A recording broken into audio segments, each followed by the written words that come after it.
Equation ax² plus 2hxy plus by² equals to 0. आता हे homogeneous second degree equation आहे आणि हे इक्वेशन नेहमीसाठी 2 लाईन रिप्रेझेंट करते. 2 लाईन्स. किती लाईन्स रिप्रेझेंट करतात? 2 लाईन्स. मागच्या व्हिडिओमध्ये आपण पाहिलाय की हे जे इक्वेशन आहे 2 लाईन रिप्रेझेंट करते आणि त्याच्यातली पहिली जी लाईन असते तिचं इक्वेशनही काल आपण काढलं होतं. ते इक्वेशन असते h plus under root of h² minus ab into x plus by equals to 0. ही फर्स्ट लाईन. आणि अशी सेकंड लाईन सुद्धा आपल्याला मिळते. सेकंड लाईनचं इक्वेशन होतं h minus under root of h² minus ab into x आणि प्लस by इक्वल्स टू 0. आता ही लाईन पहिली लाईन 1 आणि ही सेकंड लाईन 2.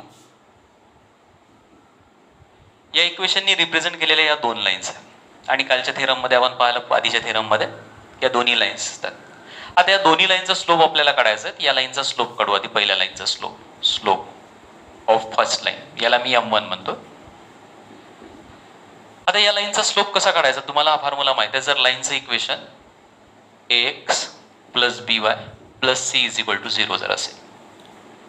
आता या लाईनचा स्लोप जर काढायचा असेल तर तुम्हाला फॉर्म्युला याच्या आधी लिहिला. याचा स्लोप असतो या लाईनचा minus a by b minus एक्सचा कोइफिशियंट डिवायडेड बाय वायचा कोइफिशियंट. आता सेम याच पद्धतीने या पहिल्या लाईनचा स्लोप काढू. आता मायनस, आता इथे एक्सचा कोइफिशियंट आहे h plus under root of h² minus ab upon, आता वायचा कोइफिशियंट आहे या ठिकाणी b, त्याच्यामुळे अपॉन b येईल आणि तुम्हाला स्लोप मिळतो पहिल्या लाईनचा m1 is equal to minus h minus under root of h² minus ab upon b. आता this is the slope of first line. आता सेम याच पद्धतीने सेकंड लाईनचा स्लोप काढू आपण या लाईनचा. आता त्याला m2 नाव देतो, स्लोप ऑफ सेकंड लाईन. आता स्लोप ऑफ सेकंड लाईन जर काढायचं असेल तर सेम याच फॉर्म्युलेने आपल्याला काढता येते minus h minus under root of h² minus ab आणि अपॉन कोइफिशियंट ऑफ y तो, आणि तुम्हाला मिळते m2 equals to minus h minus into minus हे प्लस होऊन जाईल plus under root of h² minus ab आणि अपॉन b. आता हा झाला सेकंड लाईनचा स्लोप. हा पहिल्या लाईनचं इक्वेशन, त्याचा स्लोप, आणि हे दुसऱ्या लाईनचं इक्वेशन, त्याचा स्लोप. आता तुम्हाला नेचर ऑफ लाईन्स पाहायचं आहे. हा महत्वाचा पार्ट आहे. Nature of lines represented by this equations. आता हे नेचर ऑफ लाईन्स किंवा याला नेचर ऑफ लाईन्स.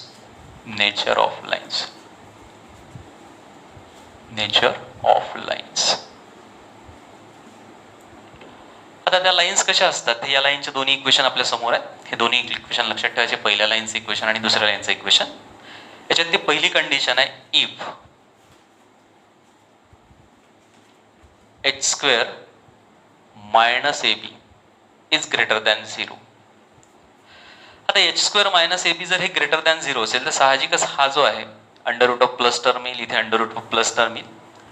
इथे दोन्ही लाईन्स मिळताना इथे h मध्ये ही टर्म ऍड होईल आणि इथे h मध्ये तिथं मायनस होईल. त्याच्यामुळे दोन्ही लाईन्स आहे then lines are real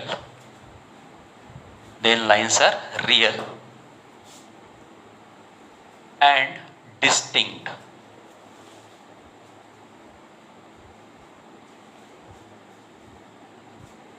he condition पहा लक्षात आहे. या लाईनचे इक्वेशन आहे त्याच्यावरून तुम्हाला मिळते ह्याच्यामध्ये ही टर्म ऍड होईल आणि ते सबट्रॅक्ट होईल. त्याच्यामुळे साहजिकच एक्सची टर्म इथली आणि इथली एक्सची टर्म दोन्ही वेगवेगळ्या राहील. त्याच्यामुळे आपल्याला h² मायनस ab जर ग्रेटर दॅन 0 असेल तर याचा अर्थ त्याला मिळणाऱ्या लाईन ज्या असतात त्या डिस्टिंक्ट असतात, म्हणजे वेगवेगळ्या असतात. आता सेकंड कंडिशन पोहायच्यातली आपण if h² minus ab equals to 0 then, ही सेकंड कंडिशन पण लक्षात ठेवायची. आता h² मायनस ab जर 0 असेल तर साहजिकच तुम्हाला ही टर्म 0 मिळणार आणि ही टर्म जर 0 मिळत असेल तुम्हाला मिळते इथे hx plus by is equal to 0. इथे सुद्धा तुम्हाला इक्वेशन मिळणार hx plus by equals to 0. पहा लक्षात आहे. स्क्वेअर रूट वाली टर्म 0 आली. म्हणजे इथे ॲड पण 0 होईल आणि ते सबट्रॅक्ट 0 होईल. त्याच्यामुळे पहिली term H X plus B Y is equal to 0 आणि इथे सुद्धा H X plus B Y is equal to 0. म्हणजे दोन्ही लाईन्स जे असतात त्या सारख्या राहील. त्याच्यामुळे then lines are coincident. Lines are coincident. कोइन्सिडंटचा अर्थ होतो सारख्या lines.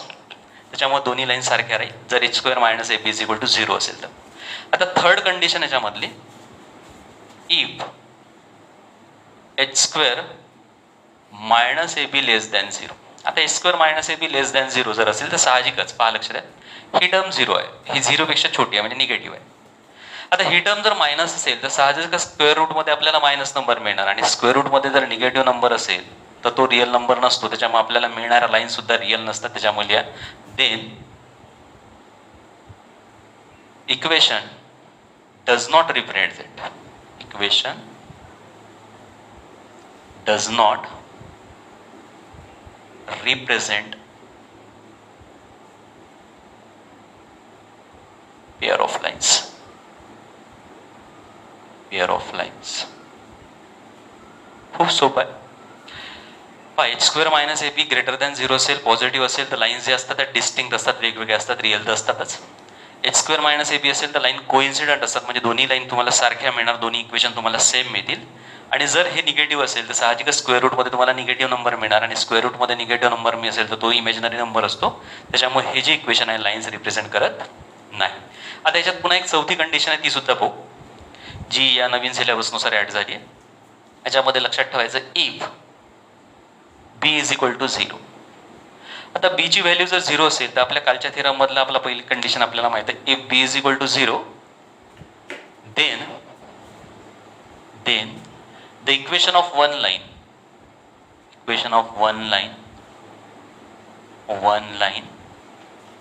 is x is equal to the 0, that is it is y axis. हे थोडंफार लक्षात ठेवायचं. जर b ची व्हॅल्यू 0 असेल तर पहिलं इक्वेशन आपल्याला लाईनचं मिळणार x is equal to 0 आणि x is equal to 0 हे कशाचं इक्वेशन असते, y ॲक्सिसचे. हे थोडंफार चारही पॉईंट्स लक्षात ठेवायचे. एच स्क्वेअर मायनस ए बी ग्रेटर दॅन 0 असेल तर लाईन डिस्टिंक्ट म्हणजे वेगवेगळे असतात.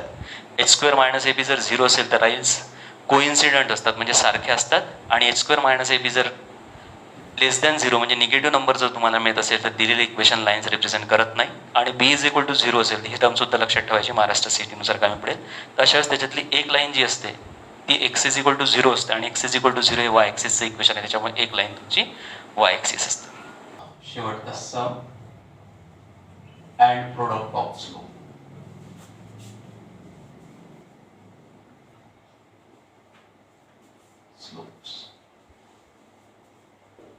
आता सम अँड प्रोडक्ट ऑफ स्लोप याचं तुम्हाला पुढच्या थेरममध्ये काम पडणार. तर पहा लक्ष द्या, हे equation homogeneous second degree equation, दोन लाईन्स रिप्रेझेंट करणार. हे पहिल्या लाईनचं इक्वेशन ते तुम्ही पाहिलं हे लिहिलं आहे.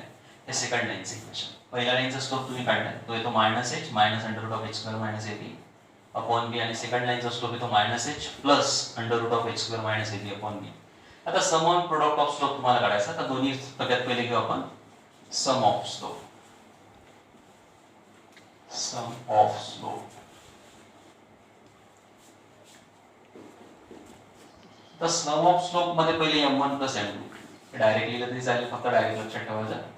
आता m1 प्लस m2 जर तुम्हाला काढायचं असेल तर m1 ची value minus h minus under root of x square minus A b upon b plus second लाईनचा स्लोप आहे minus h plus under root of x square minus A b upon b. आता याला solve जर करतो म्हटलं is equal to इला denominator मध्ये b आहे त्याच्यामुळे डिनोमिनेटर मध्ये बी राहील, वरती असेल minus h minus under root of x square minus A b आणि इथे प्लस साइन आहे त्याच्यामुळे इथल्या साइनचं चेंज नाही, मायनस एच जसं तसा plus under root of x square minus a. आता इथे मायनस आणि प्लस हे कॅन्सल होईल. आता मायनस एच होईल मायनस 2h अपॉन बी. त्याच्यामध्ये सम ऑफ स्लोप जे येते ते minus m1 plus m2 is equal to minus 2h bye बी. हे पाठ ठेवायचं, प्रॉब्लेम सॉल्व करताना गरज पडेल. आता याच्यानंतर नेक्स्ट आहे आपलं product of slope. Product of slope हा फॉर्म्युला डायरेक्ट लक्षात ठेवला तरी चालेल. Product of slope. Product of slopes. आता प्रोडक्ट ऑफ स्लोप जे राहील ते m1 into m2 आणि हा m1 इंटू m2 तुम्ही दोन्ही स्लोपचा प्रोडक्ट घेऊन पाहायचा, त्याला सॉल्व्ह करून पहा. हा येतो a बाय b. याला डायरेक्ट लक्षात ठेवायचं. सम ऑफ स्लोप जे राहील ते -2h बाय b आणि प्रोडक्ट ऑफ स्लोप जो असतो तो a बाय b. याला डायरेक्ट लक्षात ठेवायचं, प्रोडक्ट ऑफ स्लोप आणि सम ऑफ स्लोप. आता याच्यानंतर आपल्याला पाहायचं आहे, हे जे इक्वेशन आहे याचं ऑक्झिलरी इक्वेशन पाहायचं. दिलेल्या इक्वेशनचं ऑक्झिलरी इक्वेशन. आता या इक्वेशनचं ऑक्झिलरी इक्वेशन कसं काढायचं? ax² + 2hxy + by². त्याला आपण क्वाड्रॅटिक इक्वेशन म्हणतो. आता therefore the quadratic equation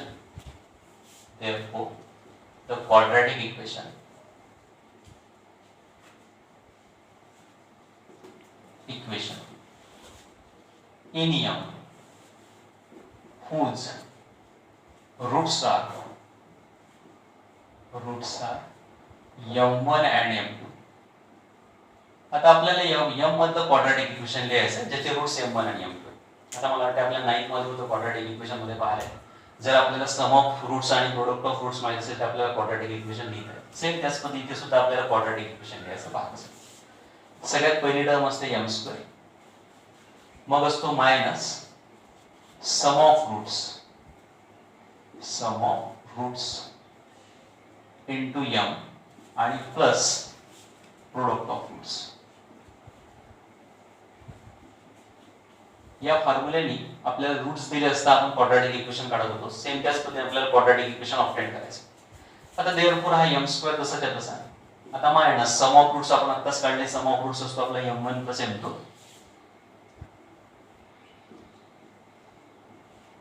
आणि इंटू m आणि प्लस प्रोडक्ट ऑफ रूट आपला a by b. Product of root m1 × m2 आणि इक्वल्स टू 0. हा क्वाड्रॅटिक इक्वेशन कसं काढायचं तुम्हाला 9th मध्ये किंवा 10th मध्ये होतं, त्याच पद्धतीने आपण काढतोय.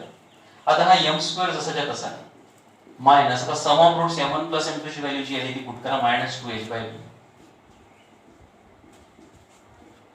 आणि प्लस m1 × m2 ची value a by b equals to 0. आता डिनॉमिनेटर मध्ये b आहे त्याच्यामुळे पूर्ण इक्वेशनला b ने मल्टिप्लाय करा. Multiplying by b. आता b ने जर मल्टिप्लाय केलं तर तुम्हाला मिळणार इकडे bm² मायनस इंटू मायनस एक प्लस होईल आणि b सोबत b कॅन्सल होईल +2hm आणि प्लस इथे सुद्धा b ने मल्टिप्लाय केलं तर b कॅन्सल होईल a = 0. आता हे मिळालं तुम्हाला क्वाड्रॅटिक इक्वेशन इन m ज्याचे रूट्स m1 आणि m2 आहेत. This equation is called auxiliary equation of equation ax² + 2hxy + by² = 0. आता हे इक्वेशन आहे, याचं हे auxiliary equation. Auxiliary equation is a quadratic equation. दिलेल्या इक्वेशन पासून मिळालेलं आणि त्याचे इक्वेशन असते त्याच्यामध्ये गन व्हेरिएबल असतो आणि सॉल्व्ह करायला सोपं असतं. That equation is called as auxiliary equation. आता तुम्हाला या इक्वेशनचं ऑक्झिलरी इक्वेशन मिळालं ज्याच्यामध्ये m जो आहे तो आहे स्लोप. त्याचे रूट्स दोन रूट्स पडतात m1 आणि m2. तुम्हाला पहा ऑक्झिलरी इक्वेशन कसं लिहायचं असते. कुठल्या इक्वेशनचा सपोज तुमच्याजवळ लाईनचं इक्वेशन आहे 2x² + 3xy - 3y² किंवा +3y² = 0. आता या लाईनचं ऑक्झिलरी इक्वेशन जर तुम्हाला लिहायचं असेल तर पहा ऑक्झिलरी इक्वेशन. तर सगळ्यात पहिले काय करायचं, याच्या ऑक्झिलरी इक्वेशन मध्ये हे व्हेरिएबल नसतात x² xy आणि y² नसतो. काय करायचं, सगळ्यात पहिले हा 3 लिहायचा. याच्या बाजूला लिहायचं m². मग सेकंड टर्म येईल +3 मधातली आणि याच्या बाजूला लिहायचं m. सेकंड टर्म पहिलं स्क्वेअरची टर्म नंतर m ची टर्म आणि शेवटी हा 2. या पद्धतीने तुम्हाला क्वाड्रॅटिक इक्वेशन m मधलं मिळतं. That equation is called as auxiliary equation आणि याचे रूट्स मग तुम्हाला नेहमीच्या पद्धतीने पाडता येतील. Question number 1.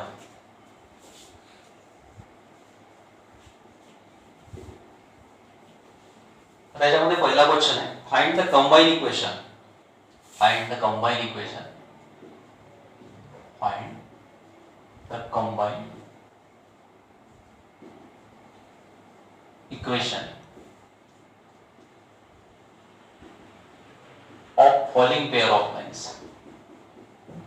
Falling pair of lines. Pair of lines.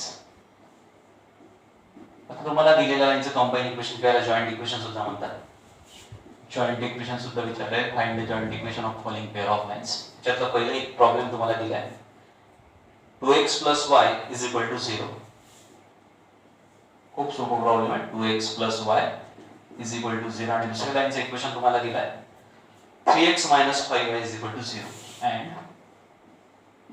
3x minus 5y is equal to 0. आता या दोन लाईनचं कंबाईन इक्वेशन तुम्हाला काढायचं का जॉइंट इक्वेशन काढायचं? सोल्युशन.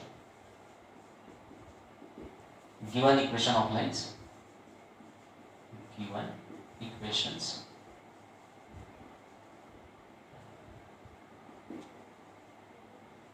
Equation of lines. आता पहिल्या लाईनचं इक्वेशन आहे 2x plus y is equal to 0 and second लाईनचं equation आहे 3x minus 5y equals to 0. Therefore, their combined equation is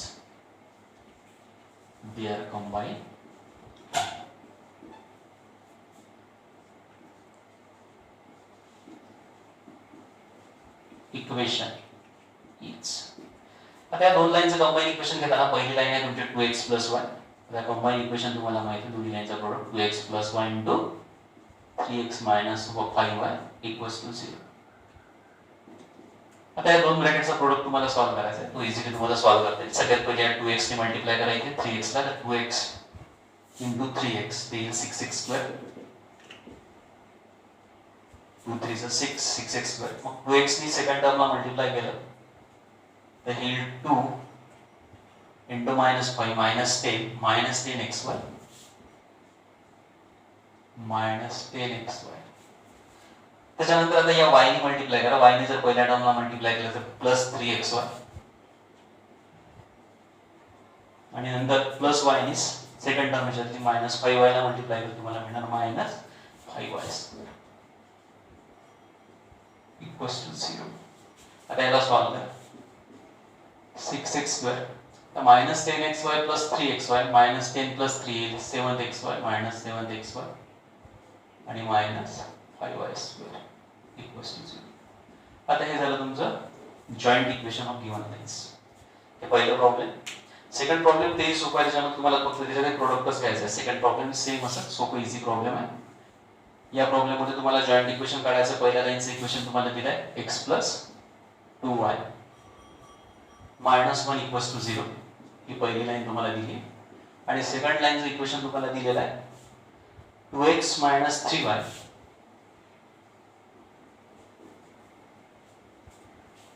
plus 2 equals to 0. आता या दोन्ही लाईनचं जॉइंट इक्वेशन तुम्हाला काढायचं. इझिली तुम्हाला काढता येईल. याचा प्रयत्न करून पहा. सेकंड प्रॉब्लेम मी स्वतःहून सॉल्व्ह करून पहा.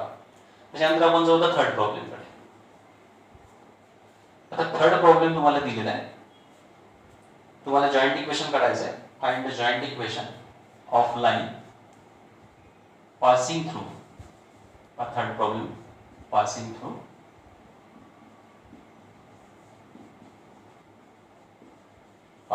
थ्रू त्याच्यामध्ये एक पॉइंट तुम्हाला दिलाय 2 3. पॉइंटचे कोऑर्डिनेट दिले 1 2 3. Passing through point 2 3 and parallel to the coordinate axis and parallel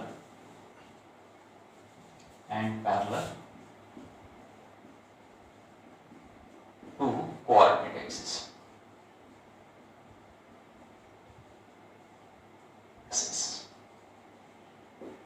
तर हे प्रॉब्लेम थोडंसं वेगळं आहे. त्याच्यामध्ये याला आपण सॉल्व्ह करू. Find the joint equation. तुम्हाला जॉइंट इक्वेशन काढायचं आहे of the line passing through point 2 3. या एकाच पॉइंट मधून त्या दोन्ही लाईन जातात आणि त्या पॅरलल आहे कोऑर्डिनेट एक्सिसला. आता कोऑर्डिनेट एक्सिसला पॅरलल आहे म्हणजे याच्यातली पहिली लाईन जी आहे ती एक्स एक्सिसला पॅरलल आहे आणि दुसरी लाईन जी आहे ती वाय एक्सिसला पॅरलल आहे.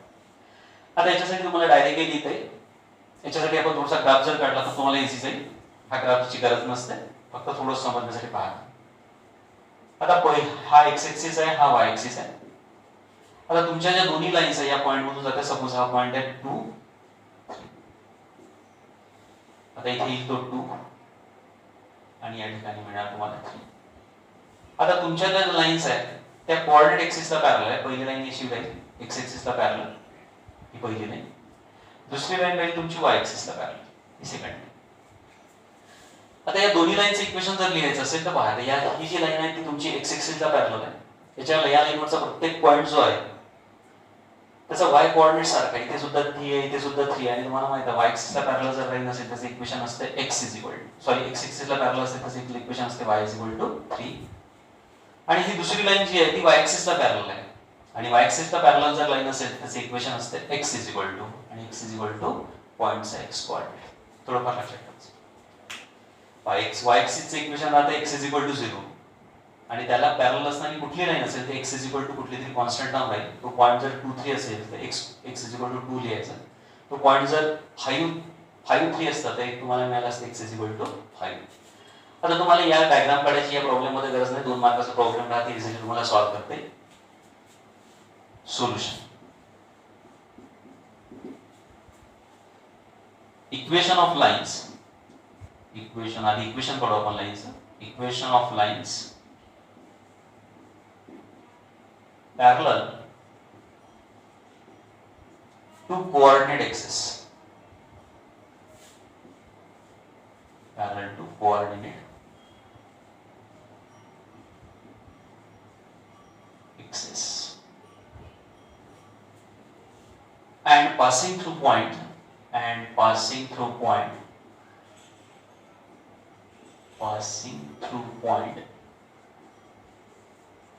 point 2 3 r. आता आपल्याला दोन लाईनचे इक्वेशन लिहायचं. आता पहिल्या लाईनचं इक्वेशन पहा कसं लिहायचं. पहिल्या लाईनचं इक्वेशन लिहिताना आपण x पॉइंटचा x कोऑर्डिनेट लिहायचा आणि दुसऱ्या लाईनचं इक्वेशन लिहायचं y पॉइंटचा y कोऑर्डिनेट. बस या पद्धतीने तुम्हाला लक्षात ठेवता येईल. ही लाईन जी असते ती y ऍक्सिसला पॅरलल असते आणि ही लाईन जी आहे ती x ऍक्सिसला पॅरलल असते. x x कोऑर्डिनेट पहिली लाईन आणि y y कोऑर्डिनेट ही दुसरी लाईन. आता याला सॉल्व्ह करू. देअरफॉर x - 2 0 आणि दुसरी लाईन होईल तुमची y - 3 0. आता दोन्ही लाईनची इक्वेशन मिळाली. आता या दोन्ही लाईनचं जॉइंट इक्वेशन काढायचं. देअरफॉर कंबाईन इक्वेशन और joint equation.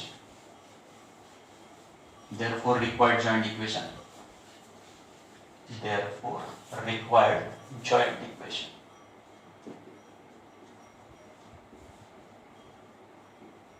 Required joint equation. आता या दोन लाईनचं जॉइंट इक्वेशन घेऊन टाका. पहिल्या लाईन आहे तुमची x - 2 इनटू दुसरी लाईन आहे तुमची y - 3 0. बस हा प्रोडक्ट सॉल्व करा. x * y लिहिले x बाय पहिली टर्म. x ने -3 ला मल्टिप्लाय केलं तर -3x. नंतर -2 ने y ला मल्टिप्लाय केलं तर -2y आणि -2 * -3 मायनस प्लस होईल आणि 2 3 जाईल 6 0. आणि हे झालं तुमचं रिक्वायर्ड जॉइंट इक्वेशन. आता याच्यानंतर जाऊ आपण नेक्स्ट प्रॉब्लेम, फोर्थ प्रॉब्लेम. आता फोर्थ प्रॉब्लेम लक्षात सोप्या टाईपचे प्रॉब्लेम आहे, इझिली तुम्हाला सॉल्व्ह करता येईल. एक्झरसाइज इझी आहे. आता याच्यानंतर फोर्थ प्रॉब्लेम आपण सॉल्व्ह करू.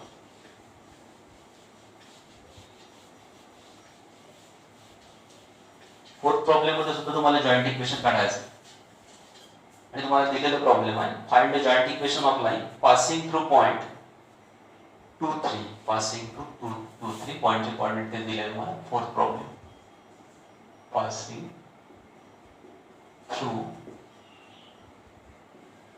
पॉइंट 2 3 पॉइंटचे कोऑर्डिनेट तेच आहे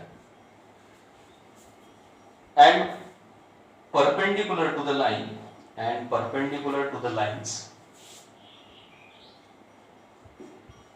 and perpendicular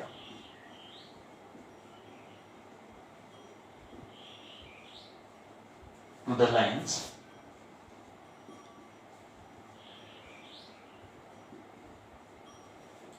त्याच्यातलं पहिलं इक्वेशन तुम्हाला दिलं आहे 3x + 2y - 1 = 0.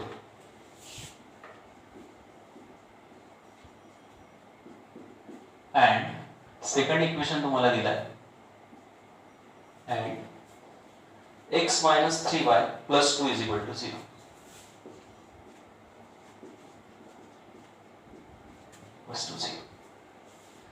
आता तुमची जी लाईन्स आहे बाहेर दोन लाईनची इक्वेशन तुम्हाला दिलं आहे आणि तुमच्या ज्या रिक्वायर्ड लाईन्स आहेत ज्याचं जॉइंट इक्वेशन तुम्हाला काढायचं आहे ते या दोन्ही लाईन्स या पॉईंट मधून जातात आणि त्या लाईन पहिली लाईन या पहिल्या लाईनला परपेंडिक्युलर आहे आणि दुसरी लाईन तुमची या दुसऱ्या लाईनला परपेंडिक्युलर आहे. आता याला सॉल्व्ह करताना थोडंसं मोठं प्रॉब्लेम पहा व्यवस्थित लक्षात. 3x + 2y solution. तर सगळ्यात पहिले आपण या लाईनचा स्लोप काढू. Slope of given line, slope of given line, slope of line 3x plus 2y minus 1 is equal to 0 is. आता या लाईनचा स्लोप आपल्याला लिहायचा.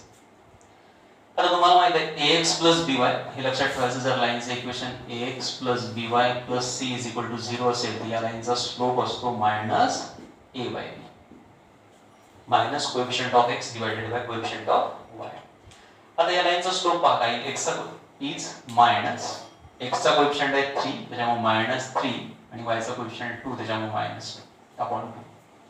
आता तुमच्या दिलेल्या पहिल्या लाईनचा स्लोप मिळाला -3/2 minus coefficient of x divided by coefficient of y. आता आपली जी रिक्वायर्ड लाईन आहे ज्याचं आपल्याला जॉइंट इक्वेशन काढायचं आहे ती परपेंडिक्युलर आहे या लाईनला. Since required line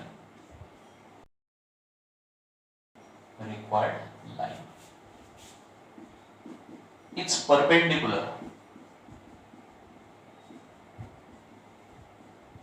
to given line.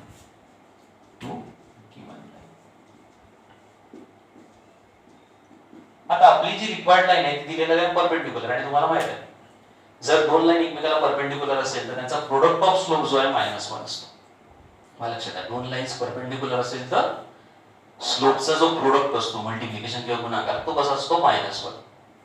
मग आता मला एका लाईनचा स्लोप माहित आहे. आता आपली लाईन या लाईनला परपेंडिक्युलर आहे तर आपल्या रिक्वायर्ड लाईनचा स्लोप जर काढायचा असेल तर पहा given line is therefore slope of required line, slope of required line. आता रिक्वायर्ड लाईनचा स्लोप कसा काढायचा. आता रिक्वायर्ड लाईन जी या लाईनला परपेंडिक्युलर या लाईनचा स्लोप आपल्याला माहित आहे. आता रिक्वायर्ड लाईनचा स्लोप काढताना काय करायचं हा जो स्लोप आहे दिलेल्या लाईनचा त्याचा रेसिप्रोकल करायचा.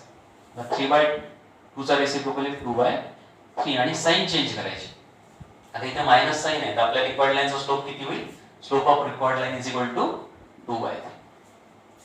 परपेंडिक्युलर लाईन्स असेल एका लाईनचा स्लोप तुम्हाला दिला असेल दुसऱ्या लाईनचा स्लोप जर तुम्हाला काढायचा असेल तर दिलेल्या स्लोपचा रेसिप्रोकल करायचा आणि त्याची साइन चेंज करायची. मायनस असेल तर काय होईल प्लस. आता हा मिळाला आपल्याला रिक्वायर्ड लाईनचा स्लोप. आता स्लोप मिळाला लाईन वरचा एक पॉइंट आपल्याला माहित आहे तर स्लोप ऑफ रिक्वायर्ड लाईन आला 2/3. आता आपल्याला इक्वेशन काढायचं आहे. Therefore equation of required line passing through point 2 3 and having slope 2/3. आता तुम्हाला या ठिकाणी पहा आता लाईनचे वेगवेगळे इक्वेशन फॉर्म्स आपण सुरुवातीला लिहिले होते त्यातला कुठला फॉर्म अप्लाय करायचा. आता या ठिकाणी तुम्हाला लाईनचा स्लोप दिलेला आहे आणि लाईन वरचा एक पॉइंट तुम्हाला दिला त्याच्यामुळे इथे लाईनचे इक्वेशन घेताना पहा इक्वेशन ऑफ लाईन घेताना स्लोप पॉइंट फॉर्म मधले इक्वेशन घ्यायचं. कोणते इक्वेशन घ्यायचं equation of line. Equation of line. आता स्लोप पॉइंट फॉर्म मध्ये लाईनचे इक्वेशन असते y - y1 m * x - x1. या ठिकाणी m जो आहे तो लाईनचा स्लोप आहे आणि x1 y1 हे पॉइंटचे कोऑर्डिनेट्स आहेत दिलेल्या पॉइंटचे. आता आपल्या रिक्वायर्ड लाईनचा आपल्याला स्लोप माहित आहे तो आपण काढणार 2/3 दिलेल्या लाईनच्या स्लोप वरून आणि आपल्या रिक्वायर्ड लाईन वरचा एक पॉइंट तुम्हाला दिलाय line passes through the point 2 3 आणि या फॉर्म मध्ये आपल्याला इक्वेशन घ्यायचं y - y1 m * x - x1 slope point form याचा वापर करायचा जो आपण सुरुवातीला केला. आता या लाईनचं इक्वेशन पहा कसं लिहायचं y मायनस आता y1 म्हणजे या पॉइंटचा y कोऑर्डिनेट हा झाला x1 आणि हा झाला y1. आता y पॉइंटचा y कोऑर्डिनेट आहे 3 इक्वल्स टू m म्हणजे दिलेला लाईनचा स्लोप किती आहे 2/3 आणि इनटू x - x1 ची व्हॅल्यू येते. यामध्ये तुम्हाला लाईनचे इक्वेशन लिहिता ते y - y1 m या म्हणजे लाईनचा स्लोप x - x1. आता याला सॉल्व आता देअरफॉर आता हा डिनोमिनेटर मधला 3 जो आहे तो लेफ्ट हँड साइडला आहे 3 into y - 3 equals to 2 into x - 2. आता देअरफॉर 3 ने मल्टिप्लाय करायला येईल तुम्हाला 3y 3 3 जाईल -9 is equal to 2 into x is 2x and 2 to the is -4.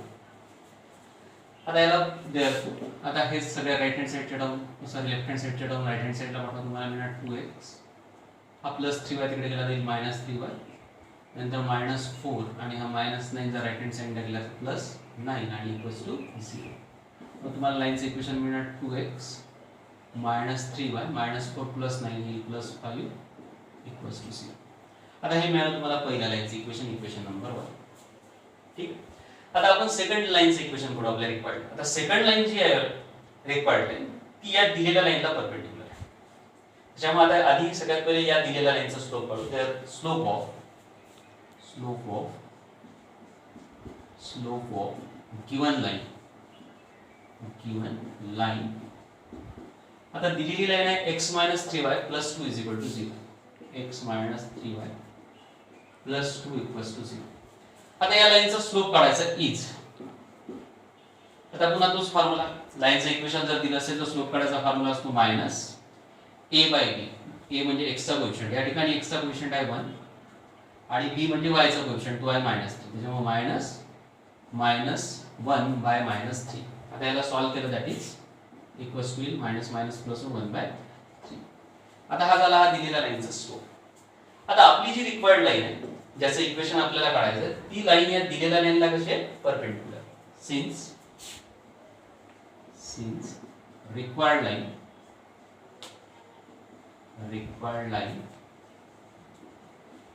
is perpendicular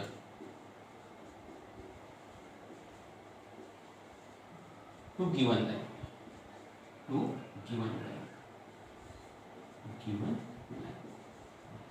आता या दिलेल्या लाईनला आपली लाईन जी आहे ती परपेंडिक्युलर आहे ज्यामध्ये therefore slope of required line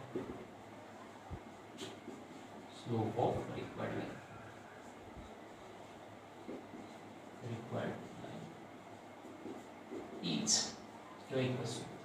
आता रिक्वायर्ड लाईनचा स्लोप पुन्हा कसा काढायचा पहा. आता रिक्वायर्ड लाईन जी दिलेल्या लाईनला परपेंडिक्युलर आहे आणि दिलेल्या लाईनचा स्लोप आपल्याला माहिती आहे 1/3. आता आपल्या लाईनचा स्लोप काढताना या स्लोपचा रेसिप्रोकल करायचा. 1/3 चा रेसिप्रोकल येईल 3 आणि याची साइन चेंज करायची. ते प्लस आली ती मायनस. त्याच्यामुळे हा झाला आपल्या रिक्वायर्ड लाईनचा स्लोप.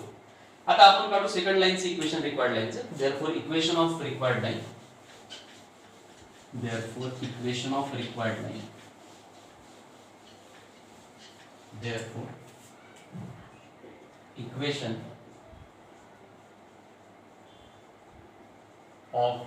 line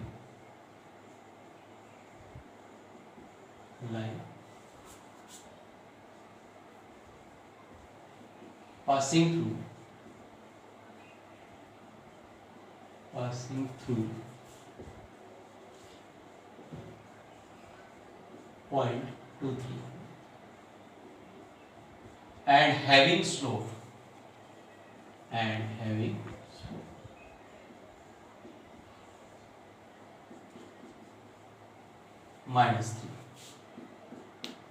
आता याही ठिकाणी तुम्हाला लाईनचा स्लोप माहित आहे. लाईनवरचा एक पॉइंट तुम्हाला माहित आहे. त्याच्यामुळे लाईनचं इक्वेशन लिहिताना स्लोप पॉइंट फॉर्मचा वापर करायचा. therefore the इक्वेशन पहा. आता y मायनस हा x1 आणि हा y1. आता y - y1 is 3 is equal to m. m म्हणजे स्लोप लाईनचा तो असतो -3 आणि into x - x1 ची व्हॅल्यू 2. आता याला सॉल्व्ह करू. y - 3 equals to -3 मल्टिप्लाय करता -3x -3 into -2 येईल +6. आता x ची टर्म मायनस आहे त्याच्यामध्ये आला लेफ्ट हँड साइडला घेऊन ये. आता हा -3 आला तर 3x हा प्लस y जसा तसा नंतर -3 आणि हा +6 इकडे आला तर -6 equals to 0. आता याला सॉल्व्ह करू. 3x + y -9 equals to 0 equation number 2. आता तुम्हाला पहिली रिक्वायर्ड लाईन मिळाली इक्वेशन 1 मध्ये 2x - 3y + 5 = 0 आणि दुसरी लाईन मिळाली 3x + y - 9 = 0. आता या दोन्ही लाईनचं आपण जॉइंट इक्वेशन काढू. त्याच्यामध्ये therefore joint equation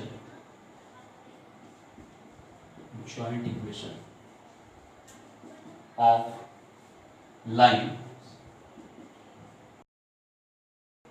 lines in equation 1 and equation 2. आता इक्वेशन 1 आणि इक्वेशन 2 मधल्या लाईनचं जॉइंट इक्वेशन करू. Joint equation of lines in equation 1 and equation 2 is. आता या दोन्ही लाईनचं जॉइंट इक्वेशन घेताना पहा. इक्वेशन 1 जो आहे त्याच्यामध्ये लक्ष द्या. इक्वेशन 1 मध्ये 2x मायनस 3y, पहिल्या लाईनचं equation 2x minus 3y plus 5,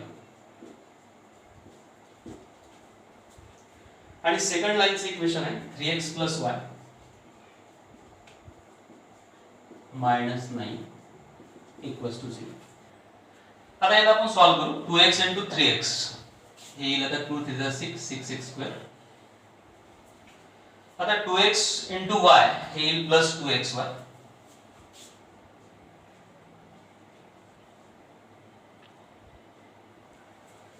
नंतर 2x नी या मायनस 9 ला मल्टिप्लाय 2 9 जाईल 18 मायनस 18x. नंतर आता नेक्स्ट टर्म मी मल्टिप्लाय करू मायनस 3y. मायनस 3y आणि 3x ला मल्टिप्लाय केलं 3 3 जाईल 9 आणि मायनस 9xy.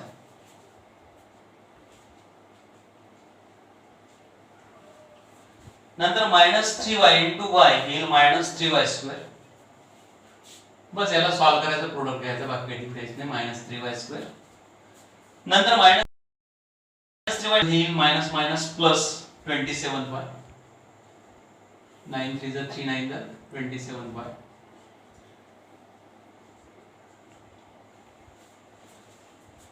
नंतर प्लस 5 मल्टिप्लाय करा, 5 3 15x प्लस 15x.